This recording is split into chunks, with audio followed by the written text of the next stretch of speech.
Tendo, are you okay? I know I'm not. You went through a lot, we know. We all also know that simply ignoring the issue isn't going to make it go away.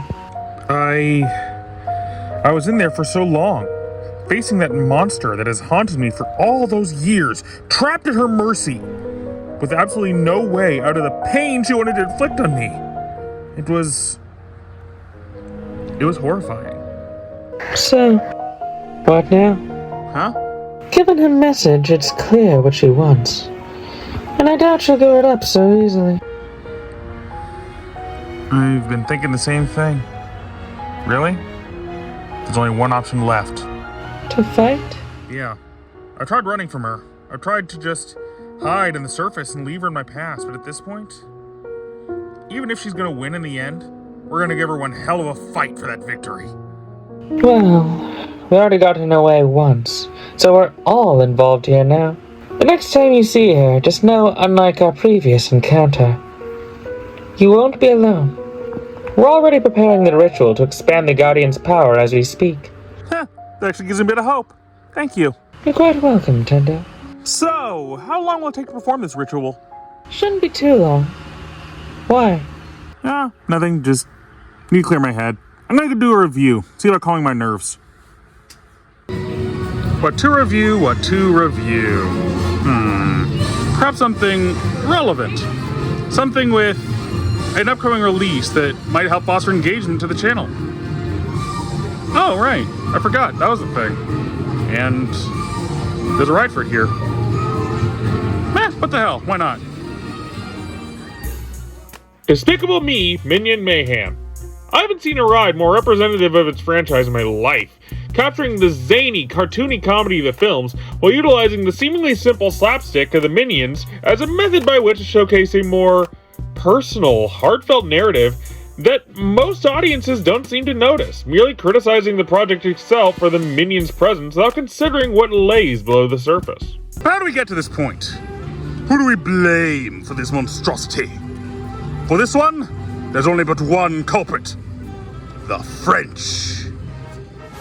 But before we get to them, we have to discuss a different bit of classic animation history, Hanna-Barbera, as the ride system for this attraction was first designed for the opening day ride in Universal Florida called The Fantastic World of Hanna-Barbera, where we as riders take part in a spaceship chasing after Dick, Dastardly, and Muttley through various Hanna-Barbera worlds to save Elroy Jetson.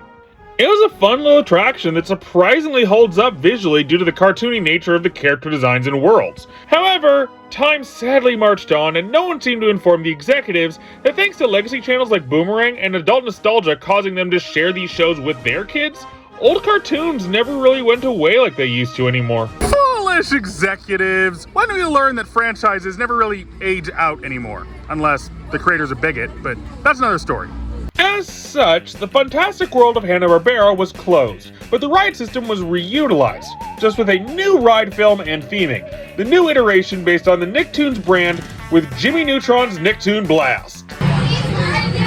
You mean to tell me that there was a ride based on Jimmy Neutron, the show that defined my childhood, and before I ever got the chance to ride it, it was replaced by the Minions!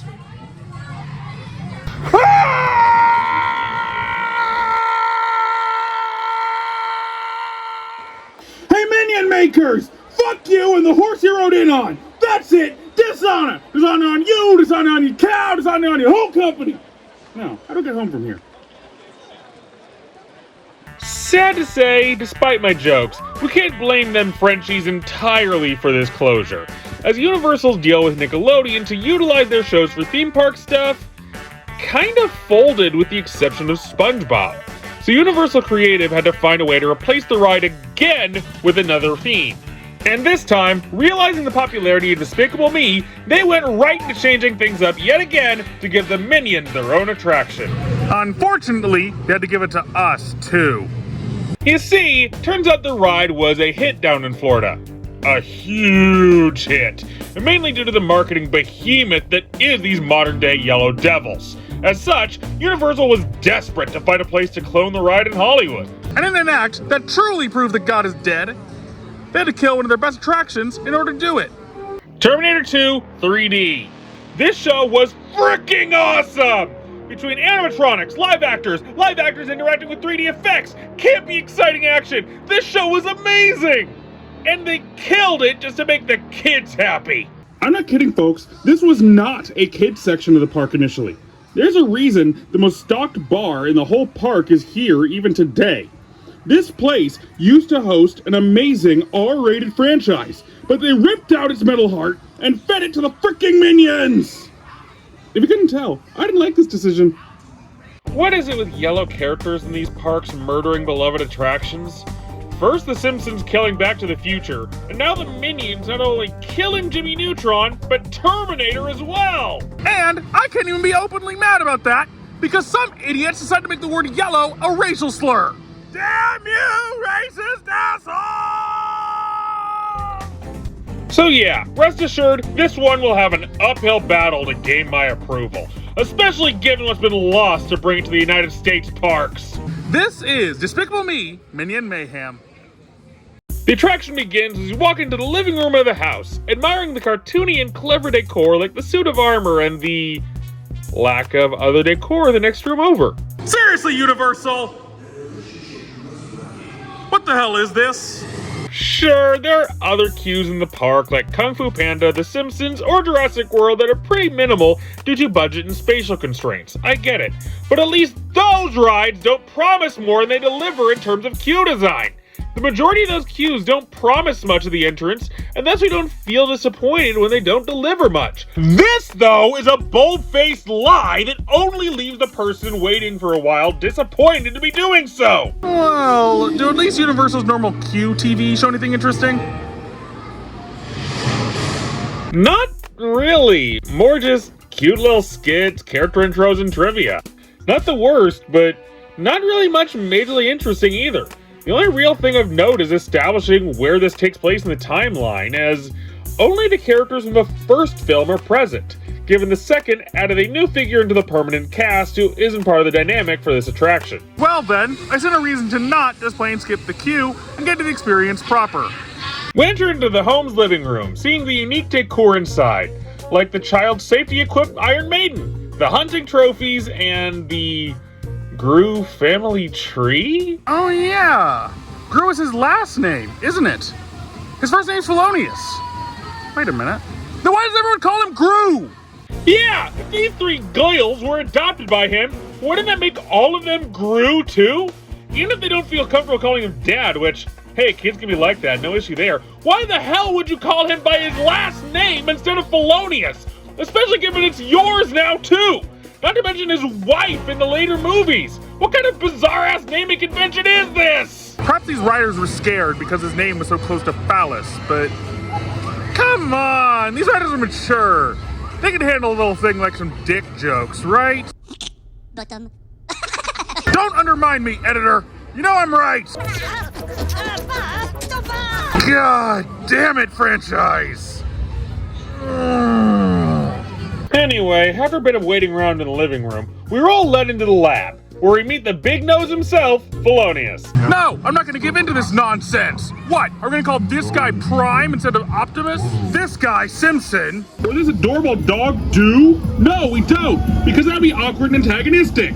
So unless they're a doctor or the like, this is absolutely ridiculous. Let it go! Ugh, fine, but I refuse to give in. So permit me to call a protagonist with proper, respectful nomenclature. I usually take this time to interview new recruits one at a time, but I'm working on something really big today, so I'm going to have to do this kind of quick. Hello, I'm Gru. What's your name? Where are you from? Wow, that might be impressive. Question. And thank you. Okay, that was way too easy. Either A, you'll be hiring way too many people and be screwing them out of work hours, or you wasted our time. Either way, I'm out of here. Anywho, one moment. This is good, but tell the Fario, add more dynamite. I want a bigger boom. You didn't hear that. Or what? What? You ain't got nothing on me. You can't stop me from telling the world if I so want. What's gonna stop me, huh? Try me. You can't do nothing to me. Felonius explains to us that Dr. Nefario has invented a device that can turn people into minions, and that he plans to use that device on all of us. Luckily, this device is made for people, so I doubt it would work on me, seeing as I'm not a person. Oh, and it also works on seals. Yeah, damn it. Felonius decided to do a body scan on us for the sake of safety. And with how this decade began, I don't blame him. Here's the problem. It appears that some of you have not showered in like a week. Gross! Not naming names, but it's those guys. So, at Disney, you're a rebel spy infiltrating the Empire to save the day. But at Universal, you're a stinky tourist who needs to wash themselves. The jokes just write themselves, people. After a bizarre little attempt at a subverted gross-out joke with a fart gun that actually smells like bananas. Well, that's something I just said. Drew, I was wondering if I could give you something. Oh, sure, sweetie, but can it wait? I'm really behind schedule. And I have to train these guys. Training? Don't worry, Felonius. I got a guy for that. However, at their cajoling, training duty is handed over to the girls. Felonius, that might violate some child labor laws. You might look out for that, just in case. Good luck, everyone! But Drew, wait! He's gone, Agnes. It's the anniversary of the day he adopted us. Do you think he forgot? And what day is that? Well, whatever day you happen to be writing this on. That's right, you're always here for the anniversary. Really makes the original film awkward if it's supposed to take place around October, December, though. They were really skipping on the decorations, gotta say. And after A legally required safety video. we finally arrive in the ride chamber, and wow, this one's admittedly a bit of a mess. The thing is, this ride is a full-on one-screen simulator, where the seats are lightly lifted off the ground to bob and weave to the motion on screen.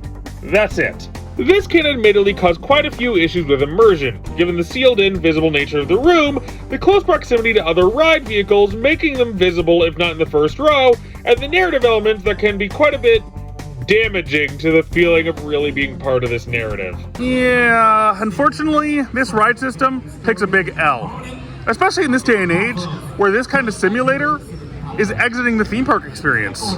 Experiences like Regal 40X Theaters or even the old Fairground simulator that was Al's Brain from 2009 have basically replicated this exact same style of system on a much lower budget for very similar, if not better, results. But hey, the ride system isn't everything. There's other elements to tear apart too. And thus the experience begins. The doors opening as you're turned into minions and sent flying into the training course. Nani? Look, there's no way around this. Congratulations, attraction. You have killed any sense of immersion wholeheartedly! Not only are we just sitting on our asses watching this, so we're in no way doing what the ride says we're doing, but all of us can look down at ourselves and realize, Oh my word! I'm not a minion! so yeah, this whole you become a minion concept only hurts the overall attraction by taking away from the experience as a whole. And you know who we have to blame for the creation of these annoying monsters. The greatest evil of the modern world. France! Anyway, after getting our eyes gouged out by a cactus, burned by a laser, and punched in the face, we fall down a hole into a room where the minions have to work together as a giant hand in order to cross a large chasm. And the minions don't just form together into large masses like this to face their enemies in the films because... Kidding for what I'm about to do to you! Okay, that was one giant minion. Not a bunch of them forming together to create some kind of monstrosity. There's a difference! Fight the urge! This is bad! Hey! What are you doing in the restricted area? So, wait. You're telling me you designed a trial room where if the people taking the trial fail, they fall into a restricted area? Who designed this mess? Unfortunately, the girls dropped their anniversary gift for Felonius, forcing us to rush in after it to ensure the dangers of the factory don't destroy it. Man, know, when a ride tells you to do something, you really should be able to do something instead of just sit there, you know? Frick. At least when in Star Tours, C-3PO tells you to lean back, that's something you can actually do in your chair. But I digress. We eventually chase the gift down through random shenanigans into the factory's anti-gravity recycler. It's not that impressive. Just vaporize some fizzy lifting drinks into the air, you'll get the same effect. Agnes leaps out to try and save the gift, just barely avoiding being smashed as Papa Bear comes in to save the day!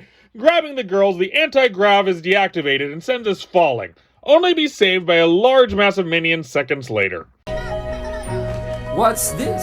I made you a present. It's a little squashed and burnt. It's absolutely perfect. And I made you girls a little something too. Happy anniversary! God damn it! I can't hate this ride! This moment, this is what makes this ride worth it. Rides in this day and age so often push thrill and excitement above all else, trying to be the big next hype.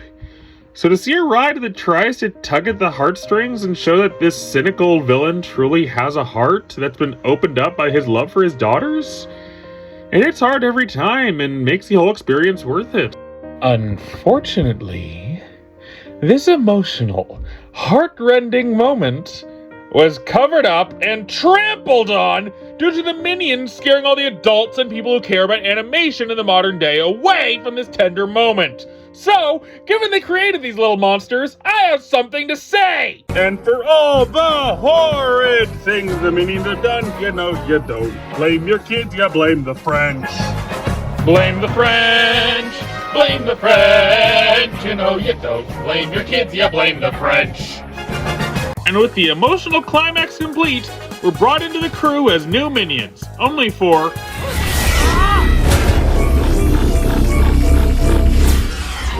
Oh man, the human again! Bring in the next group! Human again? But I'm not human, and I'll never be human! Frick you! You lied to me!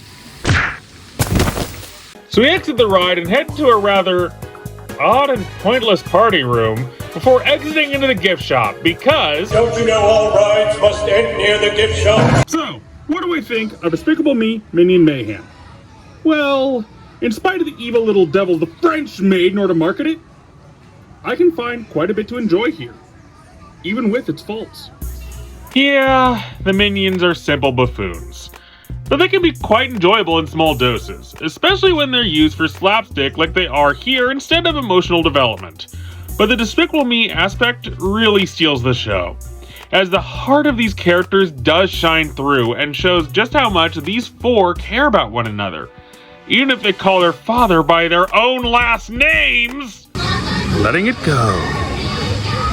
The care really does shine through. Despite my personal gripes with this franchise, these characters have become beloved for a reason, and it was showcased well here. Despite my issues with the ride system, you really would be missing out if you didn't have a despicably good time on board every once in a while. A bit of heart can go a long way. Huh. Anyway, don't forget to like, comment, and subscribe, and I'll see you next time. More mockery and Tom. Alright, I get it! Hey, don't be knocking my catchphrase, that's my thing! Just look. Coward, show yourself, you freaking editor! Show me! Who are you? Show me! Ain't I a stinker or what?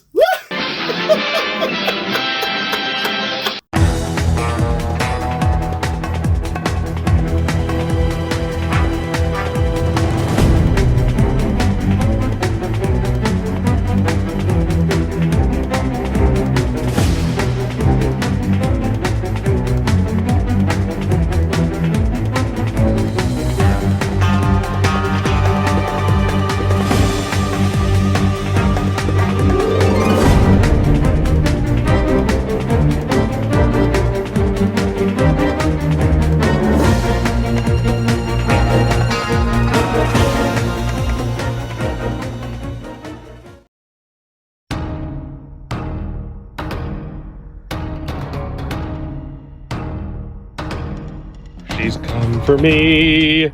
This confrontation was truly meant to be. Kara quiz is fully worse than I expected. This power is mine and I truly will defend it. She expected an easy fight, but I won't accept it. 'Cause now I see that in the end I can no longer flee. Thinking that I am pathetically weak, but I'll fight. But I know I can't do this on my own end.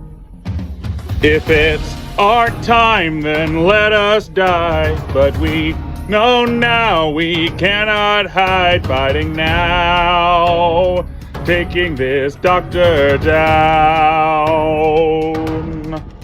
We come right here to stand our ground. She'll see she can't push us around. Shout it loud. We're taking this doctor down.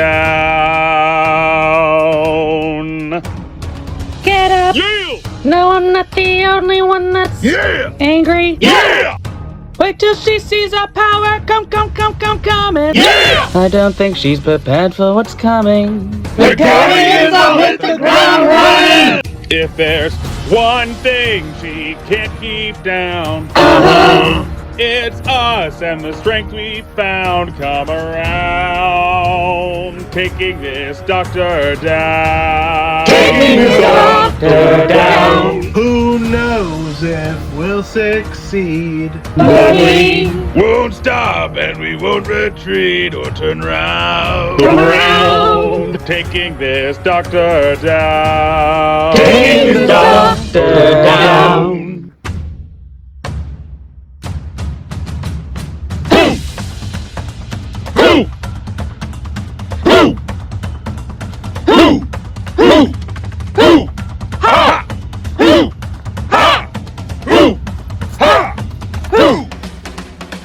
Can't she tell just who she's facing? The Guardians will bash her face in. You're the friends and now we're coming back.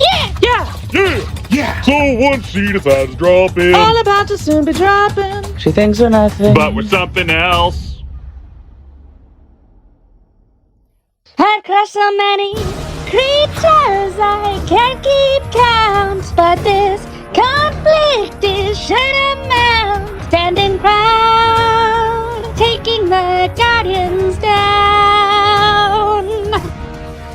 His title will soon all be mine, and his friends will all fall in kind to drown.